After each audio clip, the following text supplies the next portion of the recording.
everybody? Welcome to Dangerous Ideas. I'm Lee Camp, bringing you sanity in an insane world. Thank you for being here. I am back, God damn it.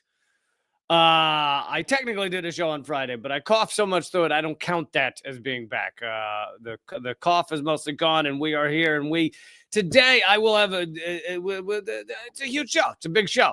I have the two of the Uhuru 3 with me, joining me in a half an hour for that interview. You will recall that they were prosecuted by the Justice Department for supposedly being Russian agents, and then they were found not guilty of being Russian agents, but guilty of conspiring to be Russian agents. It doesn't really make any sense, and I'm excited to have them on to explain what in God's name is going on with that ridiculous verdict. And so much more. They have a lot to talk about. They're kind of at the forefront of this fascist policing we have in the United States, going after our freedom of speech, going after our freedom to have thoughts, going after our freedom to have those thoughts and then use them to try and convince others that maybe we should do things a little differently. Speaking of doing things a little differently, and by the way, click thumbs up and share and all those things. Speaking of doing things a little differently, Biden decided to do things a little differently and start World War III. So that is exciting. It's an exciting show to announce the beginning of World War III. No, of course, I'm exaggerating, maybe not. Every different step in this proxy war in Ukraine, this absolutely insane, unhinged, let's see how many people we can kill proxy war in Ukraine, every step of it has seemed to push us closer and closer and closer to the brink of nuclear war. And the latest of those steps is Biden has announced that Ukraine can use U.S. weapons, which are the only ones they have capable of this, U.S. weapons to fire deep within Russia. Basically, U.S. weapons will be used if this happens. It'll be U.S. personnel that did the training for these weapons. It'll be U.S. personnel that gave the information for these weapons and how to fire them. So basically, every step will be the U.S. firing deep within Russia, except for maybe the finger on the button. That might actually be a Ukrainian. But it is horrifying, and Russia has said that this, is a step too far, as they've made clear since the beginning. And here is Reuters saying, now they're quoting someone in Russia, the Russian government, as saying this is a reckless decision by Joe Biden's administration to allow Ukraine to fire American missiles deep into Russia, which it said would draw the United States directly into the conflict. The New York Times and Reuters reported that Biden's administration had made the decision on long-range strikes. Putin said on September 12th that the Western approval for such a step would mean, quote, the direct involvement of NATO countries, the United States and European countries in the war in Ukraine, because NATO military infrastructure and personnel would have to be involved in the targeting and firing of these missiles. And you have to wonder, why would Biden, and we know Biden's not making his own decisions because good luck getting him to put on a T-shirt. So why would the Biden administration, the people around him, decide to allow this step towards nuclear war, towards things unraveling really quick? Why would they decide to do this within months of Trump coming into office? Is an interesting question, and I'll pose it to you and see what your thoughts are. I am going to give my thoughts as to why they would do this now when Trump has said repeatedly, and again, as you know, I call Trump a million things. Adolf Hitler might be my favorite, but he has one of the positive things, very few, is that he said he's going to end the proxy war in Ukraine. And he seems to be working towards that already, calling, as they say, the principal actors. We know that the United States, under Joe Biden, has made sure that there would not be a peace talks between Russia and Ukraine from day one. Over the past several years, they have made sure that peace talks cannot happen. And that is despite the fact that just the other day, Zelensky has said Ukraine must try to ensure war ends next year through diplomacy. Oh, really? Through diplomacy? You mean sitting down at a peace table? You mean sitting down with Russia and deciding basically how to end this? Oh, you mean the thing that many of us, mainly in independent media, have said should be done since day one? Let's sit down and end this thing because that's how it's going to end eventually anyway. And the liberals, the neocons, all of those who push for war, endless war, they said, "Oh no, that can't pop. You can't. No, you can't sit down and decide how to end this war. No, you have to try and drain Russia over years and years and kill hundreds of thousands of Ukrainian, mainly men. But luckily, some children have been killed as well."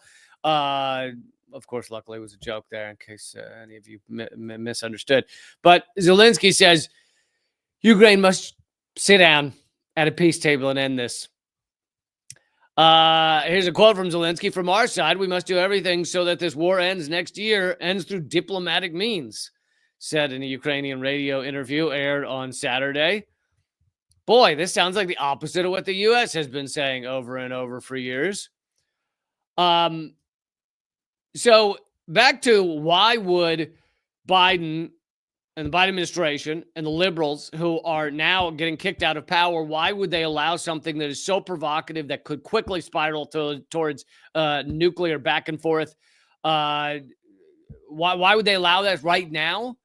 Well, here is MSNBC, and they're not going to say what it is that I think is the real reason, but I'll point out why I find their analysis kind of funny. Two basic reasons. It's clear that President-elect Donald Trump intends to go into negotiations when he's inaugurated. In a sense, he's already begun those, as he said he would, by talking with the principals. So Trump has already said he's going to be in the negotiations and is already in negotiations because they know, the quote-unquote principals know that they're talking to the next president, so that gives him a lot of power. So this guy who is on MSNBC, this analyst, is saying part of the reason that they're now allowing perhaps long-range U.S. missiles fired into Russia is because peace talks are on the horizon. Let's see if we can spiral this thing a little more out of control before peace talks begin, because the neoliberal ruling elite, and again, this is not to act like Trump is good. I in fact, have segments coming up in a moment that will be trashing his pick for the Pentagon. But in this regard, on this one topic, Trump is not the unhinged one. The unhinged are those in power right now in the U.S. government who want to push us further and further and further towards nuclear war. And now they're worried that peace talks may be on the horizon. So let's allow Ukraine to fire U.S. missiles deep within Russia. I think that it seems evident that they want things to spiral a little worse. I'm not saying they want a nuclear exchange, but they want things to get a little worse so that by the time Trump and his goons get into power and actually seem to be trying to end this thing, it is all the more difficult because you've had U.S. long-range missiles fired into Russia. It seems to me like it's a way of making sure this does not end soon, or trying to ensure it does not end soon. And again, Trump is not anti-war. If you are dumb enough to believe that, then I've got an alien spacecraft to sell you. Trump is pro-war in a million different ways, okay? First year of his last presidency, 40,000 bombs rained down, okay? And that number probably maintained the same throughout his presidency, but we only have the numbers from, I think, his first year because he stopped giving the numbers of how many bombs were raining down because he didn't like people talking about it. So Trump is not anti-war. But in this regard, in this one thing, with the proxy war in Ukraine, Trump is actually the one pushing for peace talks. It is a bizarre and upside-down world. These are all warmongers. These are all bloodthirsty, genocidal maniacs. It just so happens in this one little area, Trump happens to be a little more peaceful for some odd, weird reason. But because he's a little more isolationist in certain regards. Anyway, Here's what's going on also in Ukraine, in case you think Ukraine is this bastion of democracy and freedoms. The court has just arrested a member of parliament. Just arrested a member of parliament, Yevhen Shevchenko, basically for being anti-war. Because you can't be in Ukraine parliament and not support the U.S. proxy war. The MP is suspected of committing treason under Part 1 of Article 3 of the Criminal Code of Ukraine. The sanction of the article provides for punishment in the form of up to 15 years of imprisonment with seizure of property. So he's been arrested. He might be in prison for 15 years. And basically, they're accusing him of not being pro-war. This is the freedom and democracy we're defending over in Ukraine. Okay, let's get to Trump's pick for the Pentagon, and I talked a little about him on Friday, but I wanted to bring you more as I've done some more research, as others have done more research into this Fox News host maniac. But keep in mind, this photo of him in front of the American flag is something he posed for. This is not artist rendering of insanity. This is him thinking he looks cool. Meet Pete Hegseth, the man who will lead the entire U.S. military, a man deemed an extremist by the U.S. military. He was basically kicked out or pushed out of the U.S. military for being too extreme. At least he claims he was. And, you know, maybe he's full of shit, but that image there is the cover of his 2020 book, American Crusade. So he is a Christian crusader. He is a Christian nationalist crusader. And as Chris Hedges has said, the true horror show in the United States will be the push towards Christian nationalism. Not that we aren't in a certain form of fascism already, but it can obviously get worse. And that is pushing towards Christian nationalism. And he also has, so he's covered his body in tattoos. One of them is the Jerusalem cross, a symbol of Crusaders' holy war against Muslims and Jews. It's quite common on white supremacists, that cross. And you may, if you know anything about this guy, a huge supporter. Thank you, James, for the donation. Yes.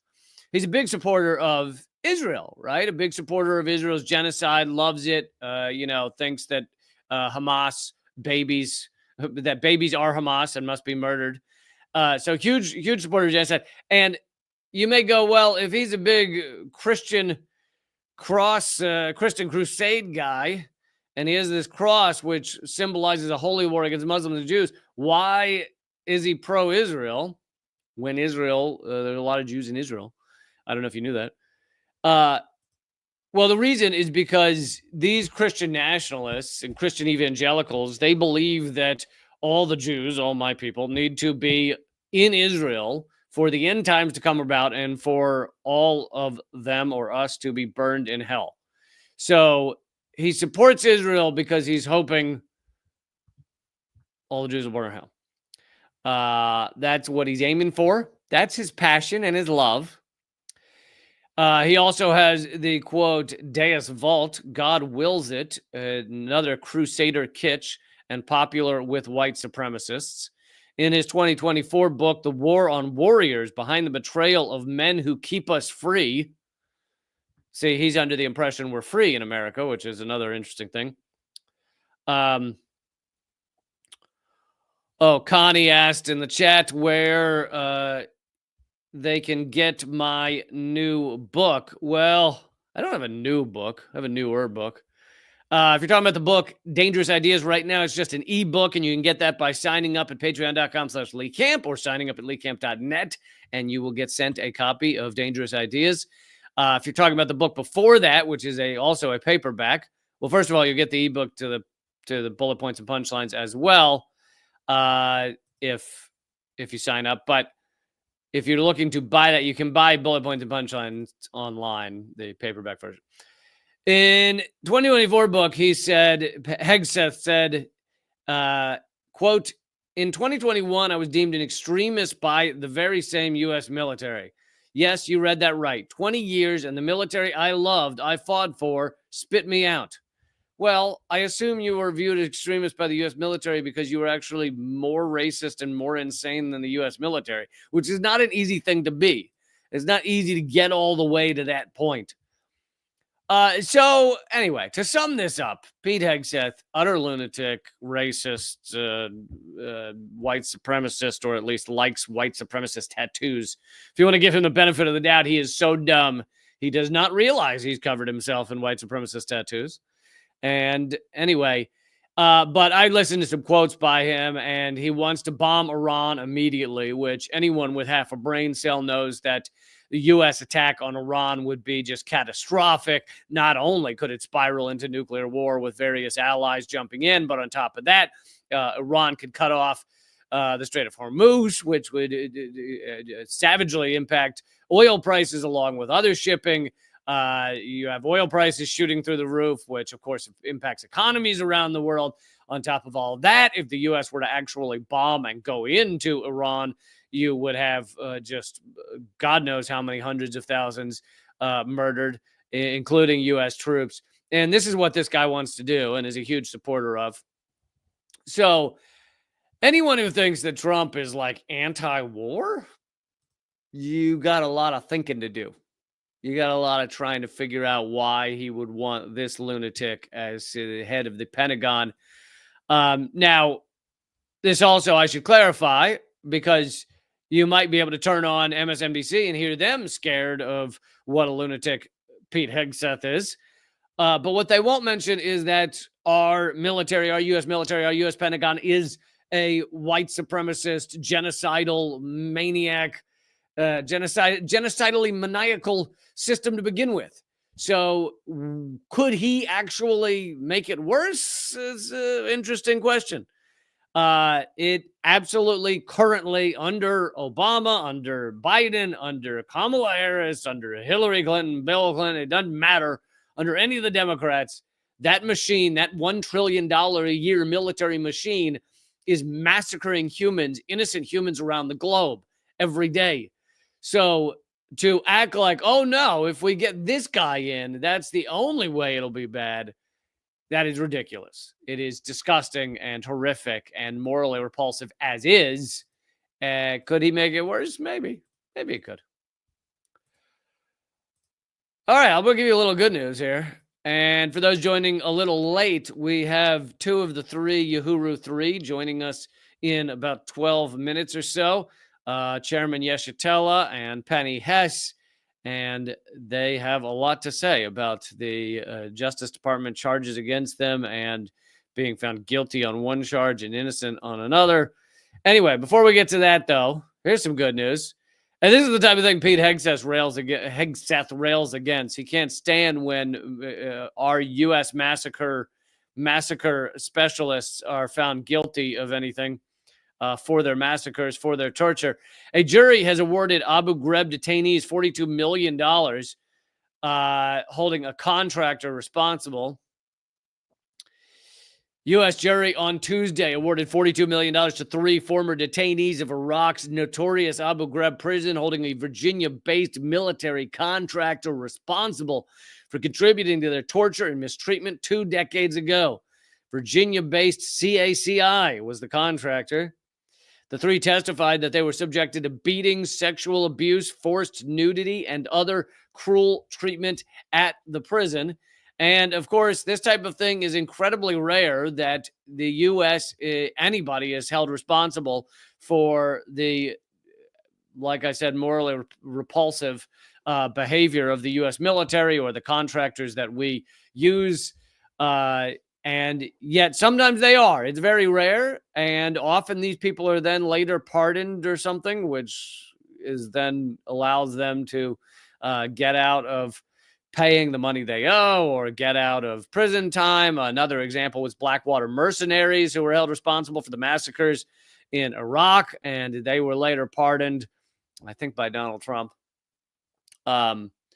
And they often get out of being held responsible, even when 20 years after the fact, a court does hold them responsible. But for the moment, this is good news. For the moment, there is someone seeing a little bit of accountability for the Abu Ghraib torture, which was horrific. And you got to remember that at that time, 20 years ago, the U.S. claimed to not torture. The U.S. acted like, that's not something we do. We are so much more responsible and moral than that. We don't torture folks. And then Obama had to admit later, we tortured some folks. Here's another good news story. This one, thanks completely to activists. Barclays, massive bank, obviously. Barclays has divested from Elbit Systems thanks to Palestine Action Campaign. Elbit Systems is a military contractor. They work a lot, if not exclusively, with Israel, and they help Israel commit their genocide. That is Elbit Systems. And Barclays apparently had a lot of money invested in Elbit Systems and has withdrawn that money. After a year-long campaign against its premises, against Barclays' premises, by Palestine Action, Barclays has sold all of its shareholdings in Elbit Systems. Until recently, Barclays owned over 16,000 shares in Elbit Systems, Israel's largest weapons company. Starting just over 1 year ago, Palestine Action, and I've brought you Palestine Action stuff before. They do amazing work, amazing actions. Started just over a year ago, Palestine Action's campaign saw activists undertake 54 actions against Barclays premises nationwide. This is UK when they say nationwide in the UK. Smashing branch windows, spraying them in blood red paint. Many of these actions put Barclays sites out of operation for weeks, actions which sought to raise the costs of us being associated and dealing with Elbit Systems. And apparently it worked. Barclays has quietly divested, has quietly removed their funds from Elbit Systems. And this also shows the amount that activism can work, the impact it can have. And Elbit has also had to, I don't think they've fully pulled out of the UK, but I know that at least one of their plants, I believe, shuttered in the UK after a lot of actions. There's an image of a Barclays covered in red paint. It appears they've sprayed foam into the ATMs so that the ATMs don't really work, at least for the time being. And yeah, it makes business a little more difficult. It makes committing genocide a little more, just a little more annoying. Just a little. It's like having it's like when you're headed to commit genocide and there's a little rock in your shoe. It's just a little more difficult. And that's the way it should be to commit genocide. Next up, I want to play this clip from friend Cheska Albanese.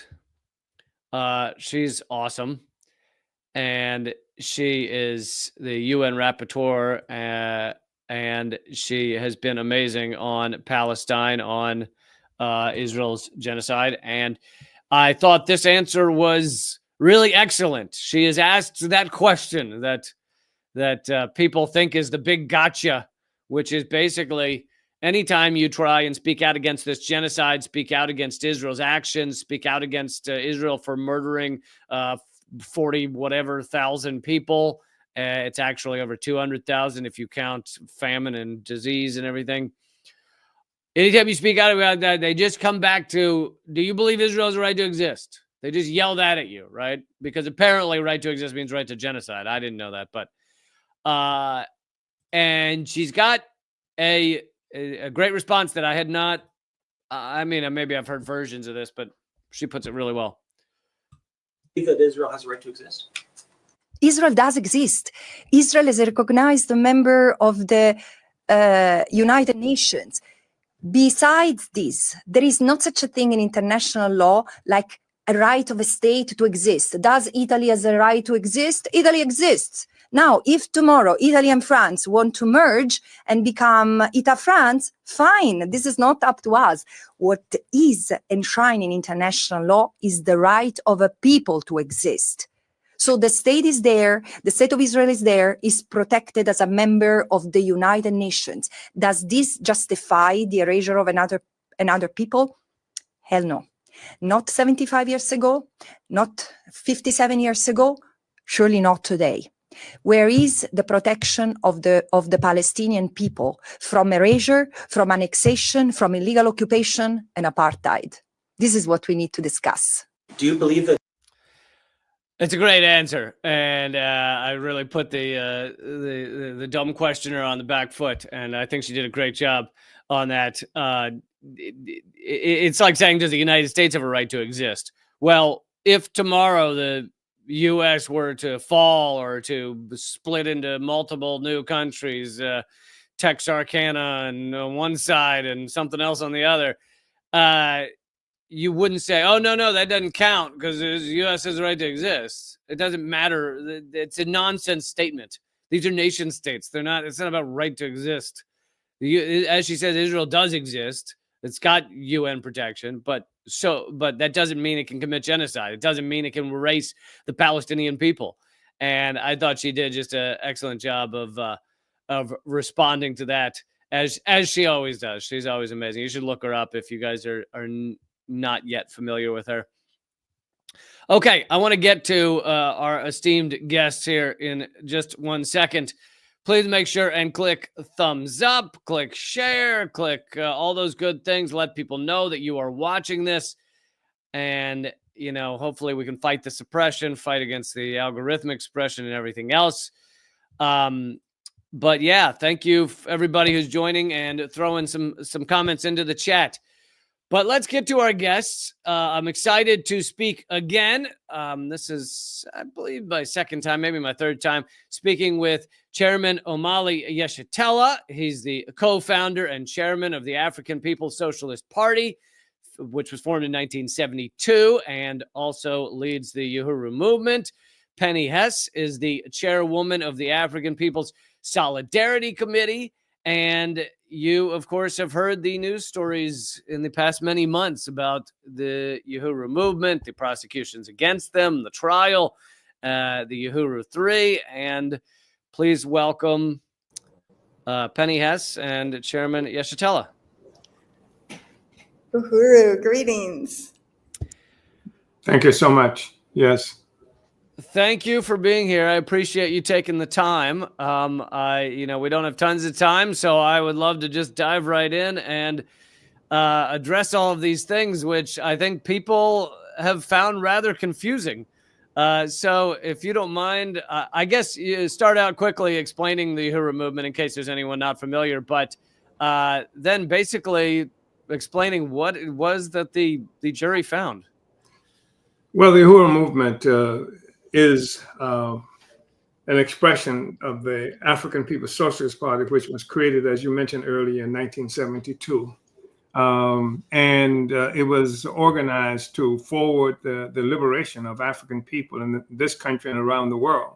It was a response to the decimation of our movement by the United States government, the Federal Bureau of Investigation and Justice Department in the 1960s, where we saw the assassination of people like Malcolm X, Martin Luther King, scores of members of the Black Panther Party, mass incarceration of people, and erasure of much of that history for public consciousness. It's not available to most public consciousness what this movement looked like before Barack Hussein Obama, or before Kamala Harris. There were Black people who were engaged in principle struggle for happiness and for freedom in this country.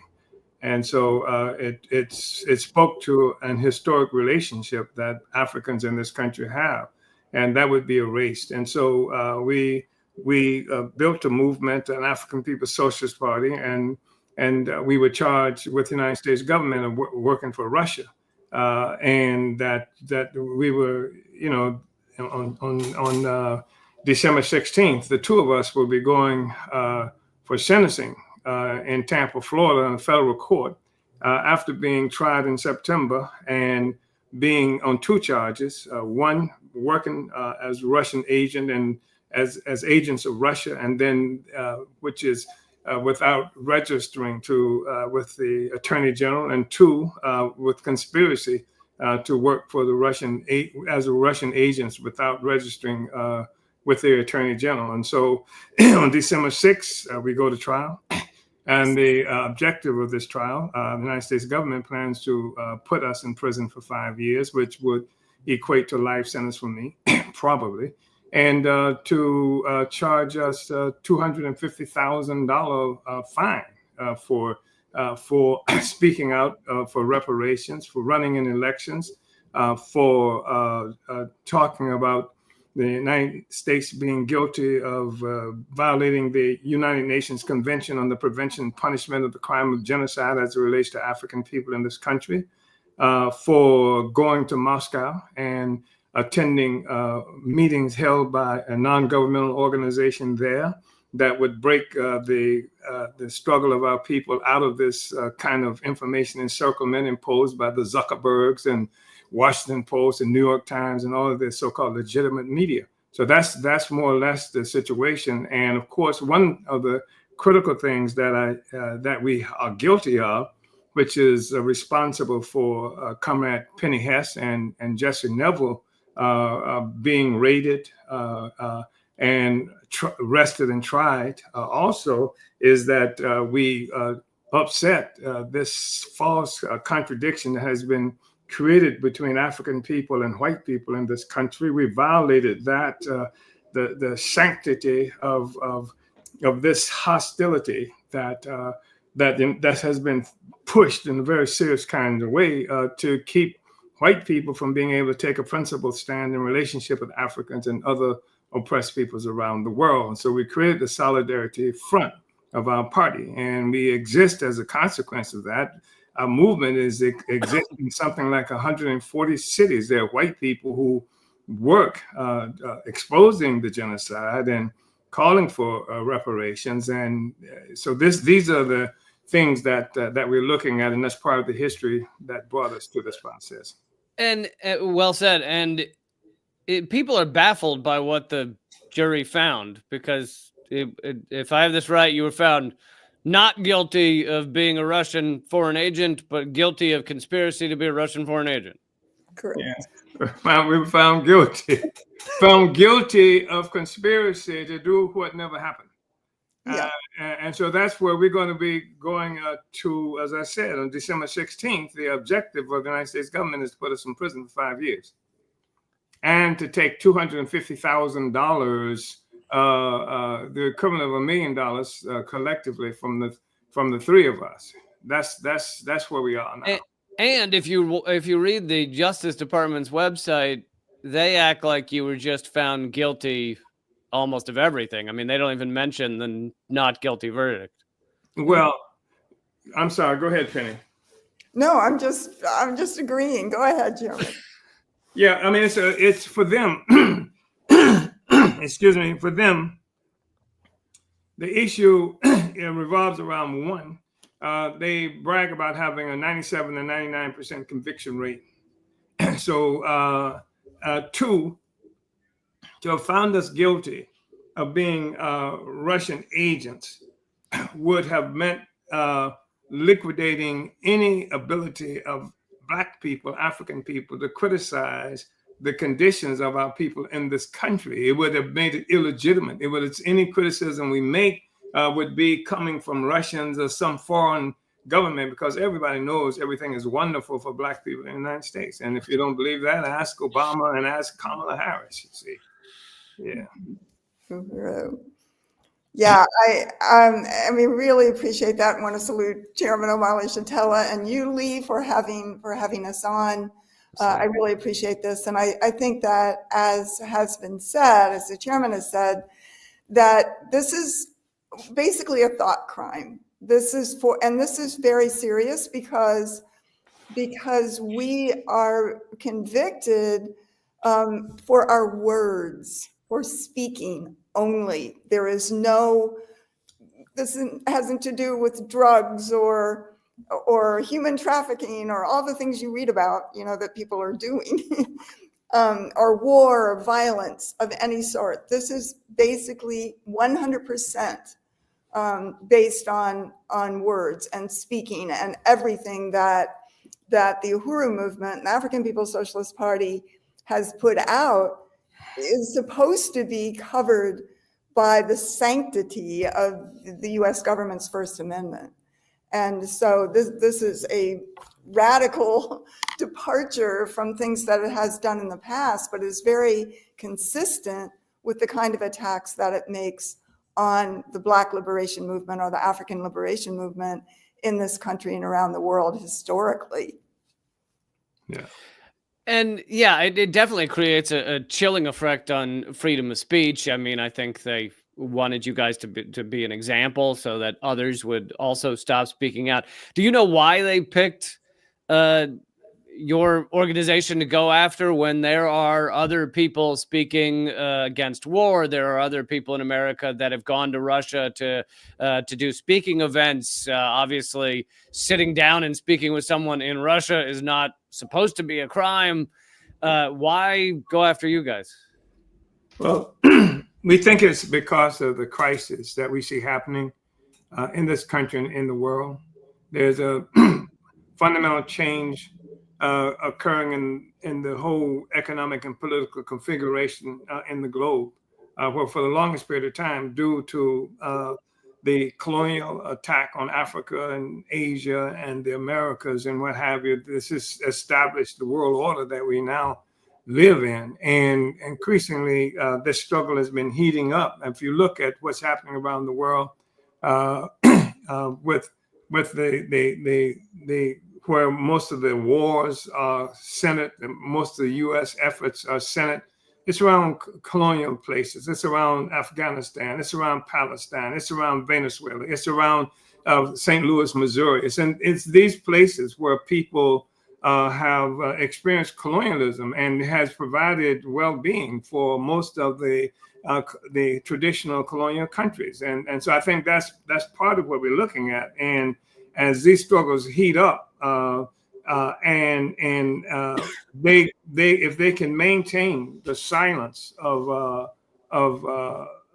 African people in particular, but also we're talking about a Mexican population that suffers in part on both sides of the border as a consequence of half of Mexico being stolen. I mean, it's not like people volunteered to give up that land. A situation where even as we have this discussion, we're talking about people at the southern border children being in cages and things like that. I mean, this is the reality. And on the one hand, on the other hand, you have the United States facing a greater contention from forces like China, which is the fastest growing economic force in Africa that the United States and Europe have claimed to be their sphere of extractive influence. You have Russia now re-entered the scene after it was supposed to have been wiped out in 1991. It was no longer supposed to be a factor. And there's a possibility that any of those countries in their mind would welcome an opportunity to be able to go to places like the United Nations, because we're in the process of collecting signatures that we could send to the United Nations, criticize the United States for being in violation, as I mentioned earlier, of the crime of genocide, of the Convention Against Genocide. And so probably more than any time in history, there are a greater number of countries that might be willing to do that. I mean, from Russia, China, Iran, Venezuela, these are countries that have status in the United Nations. We don't have status in the United Nations. So I think they're concerned about that. And then the United States, under the Biden administration, has posited itself has been the chief of the democratic world. It's where democracy is being protected and against autocrats. And the autocrats of the world are people with whom the United States is in disagreement. So if the United States is this most democratic place in the world, then how in the hell can African people and Mexicans and other people be complaining about our conditions if there's so much democracy here? And then there's a concern like in the 1960s when we had a situation where African people fighting just for the right to vote, just the right to register, to be a part of Joe Biden's party. and people were having to see on television children being washed away with high-powered water hoses and cattle prods being used against us, and actual assassinations. I mean, you know, the United States government, they claimed that somehow the Russians, through us, were involved in election interference because we ran somebody for office in 2017, 2019 around the question of genocide. But if you look at the issue of election interference, I mean, the assassination of Martin Luther King was election interference. The bombing of churches in Birmingham that killed those 3 little girls in 1963, that's election interference. The inability, even the strategy that's used today to minimize or keep African people from participating effectively in elections, election interference. And the United States government attack on my home and the home of Penny Hess and and Jesse Neville on July 29, 2022, because we ran for office. That's election interference. And so this whole notion that but they would indict us for election interference on the one hand, and then we would go to court, and the FBI would admit on the stand that there was no election interference. But we're facing 5 years in prison for I guess for thinking about election interference from their perspective. The whole thing is a lie.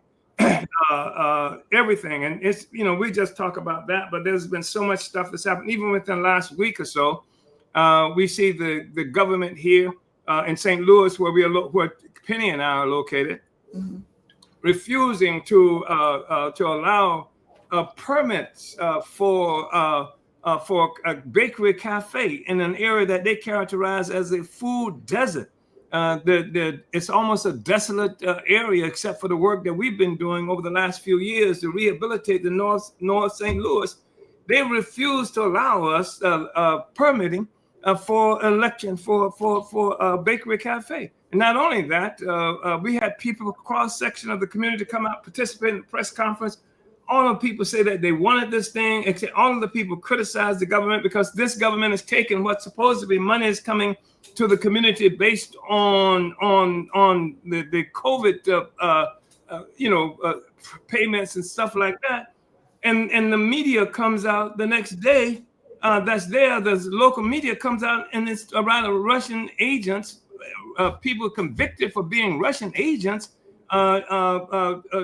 denied the right, to do this. And even as recently as today, somebody, the same newspaper prints an article about a person who ran for office while they were members of our organization in 2021. And they said that an article today, somebody who ran for 2021 who connected to Russian people who were convicted for conspiracy to work for Russia, this kind of stuff. This is what continuously happening, and that's moving in the direction of December 26th. They want to muddy the waters and they want to contaminate opinions because they have nothing. There's nothing. There's no drug pushing, no money laundering, no kidnapping, no violence or anything, and protesting this war that Joe Biden just perhaps put us on a greater road to nuclear destruction, with giving the Ukrainians weapons to fire into Russia. This is what we are facing 5-year imprisonment for.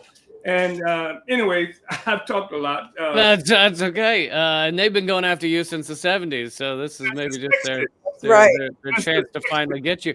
But what are the next steps in terms of, is there an appeal process? What happens next?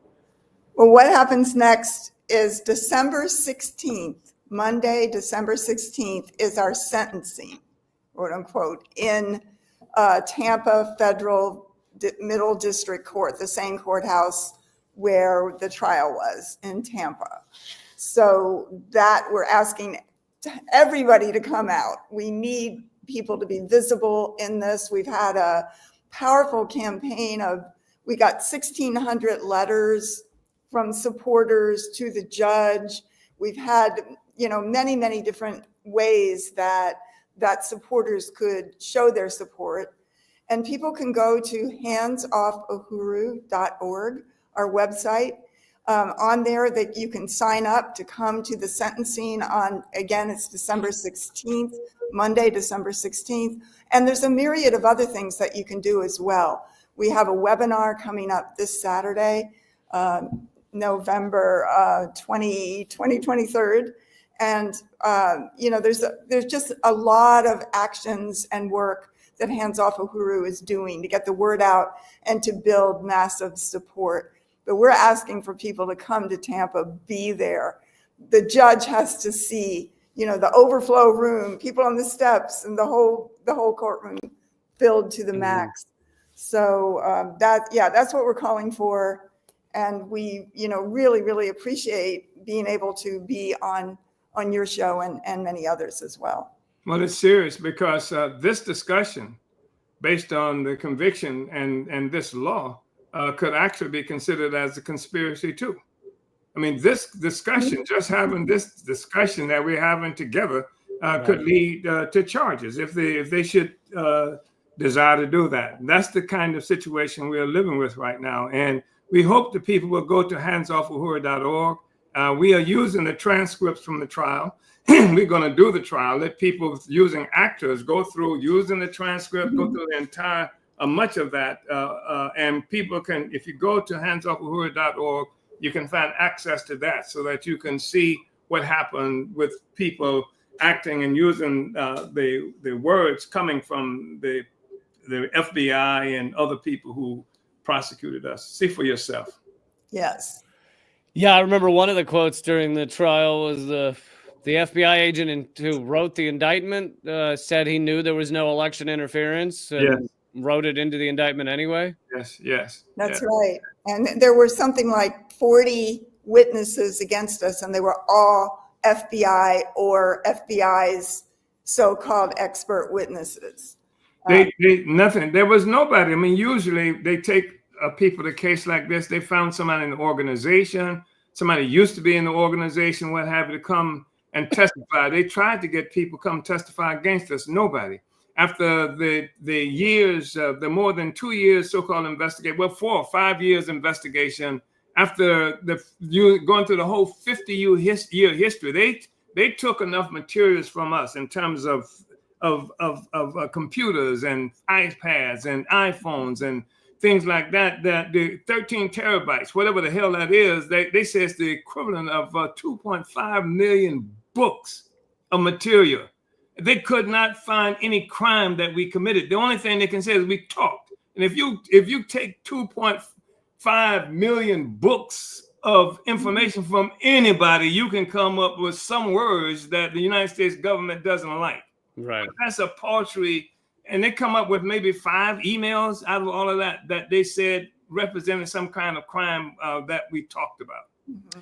Yeah, I've often talked about that as well, that when you steal everyone's data and you collect it all, there's no way you can't find something somewhere that you claim is some sort of crime. So it absolutely is insane the way they manufacture cases against people, especially people that are basically being prosecuted for speech or journalism. Julian Assange is another example. Mm-hmm. But I thank you guys for the time to come and speak with me, and I very much hope that we can get this overturned. I do think it's not just important that you remain free, but on top of that, this is just really chilling for freedom of speech, freedom of activism, and it really has implications far beyond your case. Thank you so much. Yeah. December 16th, Tampa, Florida. Let's be there. Yeah. Go to handsoffuhuru.org, and thank you, Lee. Thank you. Absolutely. Handsoffuhuru.org, December 16th. I would normally never recommend people go to Tampa, but I'll make an exception. Thank you, guys. Thank you. All right. The Uhuru 3 fighting. I think they're fighting for all of our free speech, really.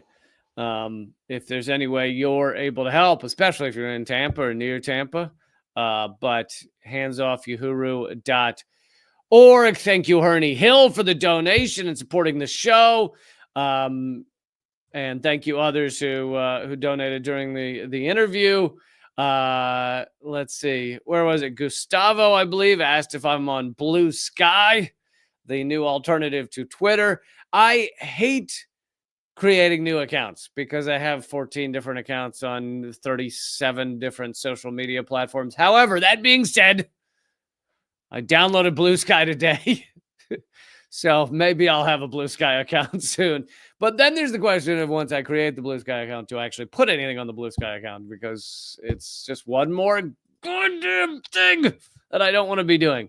But I understand the reasons to flock away from Twitter. And despite the fact that I've been building up my Twitter for whatever it is, I don't know, 10 or 15 years, and it's at 230,000 followers. But then again, it's so suppressed that, I'm lucky if a few hundred see a post that I put up on Twitter. So, I don't know. And then eventually they'll just go after Blue Sky. So whatever. Or someone will buy Blue Sky like Elon Musk. Wouldn't that be amazing if he just in a week buys Blue Sky just to own his competitor? But all right, I have more stories, so let's keep going. And then I'm going to do an extra segment also for those of you at leecamp.net, which is my locals page. Go sign up if you want to support this show. It is a whopping $6 a month.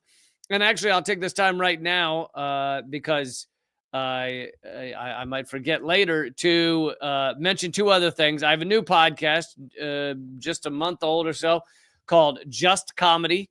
And it's just my comedy segment. So when now obviously I still am talking about important issues usually. So if you want to laugh, but also maybe learn a little, check out Just Comedy. We are at 85 ratings, 5-star ratings. I'm hoping on Spotify, I'm hoping to get to 100. So if 15 of you would go on Spotify and rate the show, then you would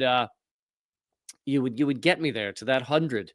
It'd be amazing. And those ratings actually matter because then the algorithm is more likely to show it to people and shit like that. But it's called Just Comedy. You probably have to search Just Comedy with Lee Camp. There's already 5 or 6 episodes up there. And also, I have a Zoom comedy special. It'll be my 4th, I think, Zoom comedy special, where I'll do basically stand-up comedy straight to camera, but we also have special guests Jonathan O'Donnell and Naomi Caravani and Eleanor Goldfield, and it's a whopping $5 to attend, and I do not put that up online for everyone to see later. So basically, if you want to see it, you got to come to the live show, December 11th and 14th. That's at leecamp.simpletix.com.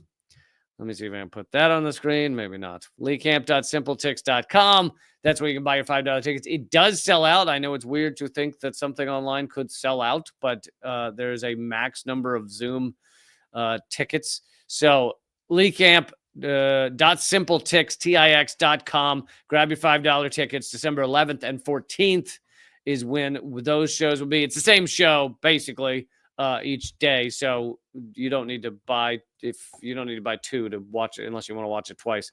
But both of them are live, so it's not just a taped thing.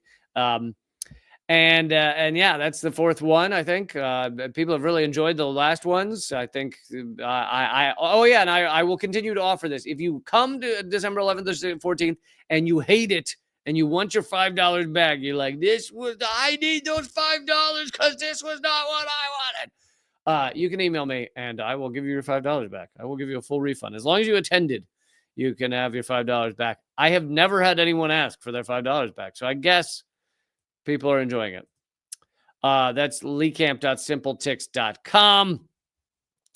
And yeah, there's one other thing I was going to say. Maybe not. Okay, let's keep going. Someone asked about my Tibet trip. And Herney Hill says, can you squeeze in your Tibet trip? I'm not quite sure what that means, but I guess you're asking if I can squeeze in some coverage of it. I plan to do various things on it. I have some of my own video I want to put up. And then, of course, there's the doc series that'll come out. But that doc series will come out months from now because it needs to be edited and everything.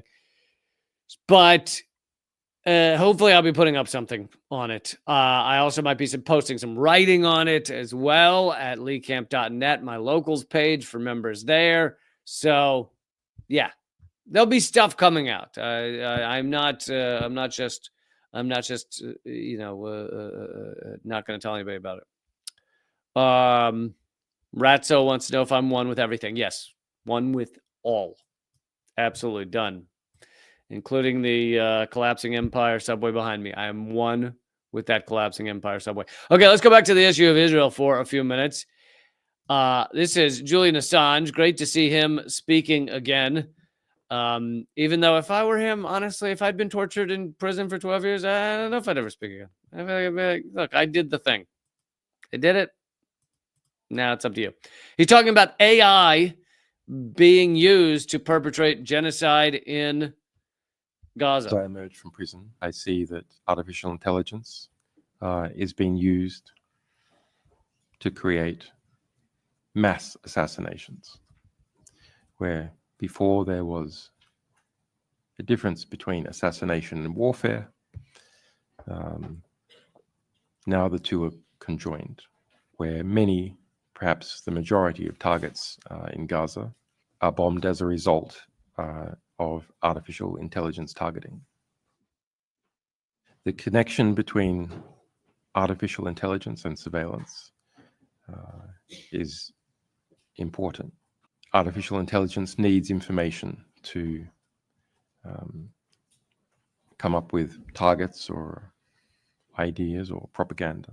When we're talking about the use of artificial intelligence to conduct mass assassinations, surveillance data from telephones, internet, is key to training those algorithms. So many great points in this. I had covered before the use of AI by Israel. A lot of their bombing is done using AI. I mean, it picks the target. It doesn't necessarily push the button, but really what's the difference? If the human just pushes the button every time the AI says to do it, then it doesn't really matter that it's a human pushing that button. But the program is called Lavender. Lavender! I've always hated lavender, and I've told you that it probably would be involved in a genocide at some point, and here we are. So the program is called Lavender, and it is used to decide the targets. But of course, how is it deciding those targets? Well, for one thing, you don't know, which is a great thing about AI and algorithms, is you don't know what to set, what's involved in the decision-making process. Sometimes even the people that created it don't know, but sometimes they do know, but they're not going to reveal that proprietary information. So you can just go, well, the AI told me to, end of story. There's no need to worry about proving that it was okay to murder these people. But then on top of that, even if this AI were getting everything correct, which is not true, Israel is, the AI will pick a target and say, oh, this guy might be Hamas because he has 2 cell phones, and that must mean Hamas. And then they murder him and his entire family. They wait till he walks into his house. They blow up the house, which generally will have multiple generations of people in there, grandmothers, children, everything else. And they murder him and his whole family because the AI told them to. Now, this isn't like Israel is, oh my goodness, wait, does that mean some of this isn't right? Israel doesn't care. They want to kill as many people as possible, and Lavender gives them a nice ability to claim that they're look, we're doing the right thing. We're waiting for the computer to tell us who to kill. And but then on top of all that, which is just a horror show, it's just a dystopian nightmare. It is Minority Report times 10. But on top of all that, he points out, Julian Assange correctly points out that an important aspect of this is stealing all your data. Is stealing all your data to train the AI, is stealing all your data, everyone in Palestine, so that information can be used to target them. And, this is one of many things that Snowden warned us about. And part of the reason he chose to leak all that information was to say, yeah, them stealing all your information does not end in a good place. It's not like they don't use it. It's not like they don't oh, we just stole all we surveilled you. We know everything about your phone calls, your locations, your credit card, your movements, your money transfers. We know all of that, but we're not going to use it at all. No, of course it's going to be used at one point or another in order to facilitate fascism, in order to facilitate genocide. And here we are. And that is what's being done.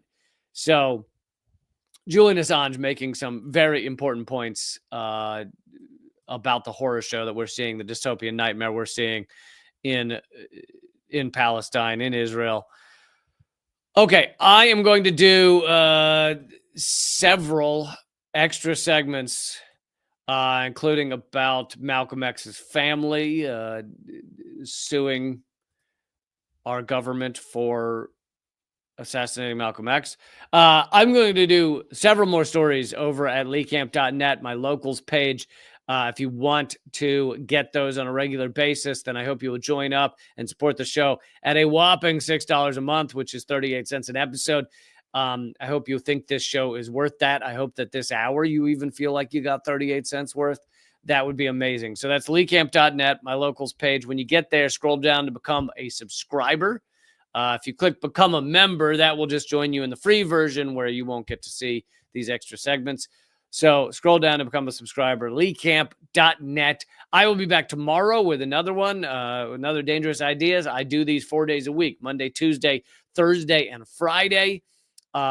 Tuesday and Thursday, it's likely that Jafar Khan will be with me. Friday, Eleanor Goldfield will be with me. A lot of big stuff coming up, and I hope you will click subscribe and just show up because they're not going to give you the alerts. I mean, a few people said they got the alert today, but in general, YouTube is not, even when you subscribe, even when you click the bell, they're not going to tell you that my show's starting. So I hope you will just show up, 3 p.m. Eastern, noon Pacific.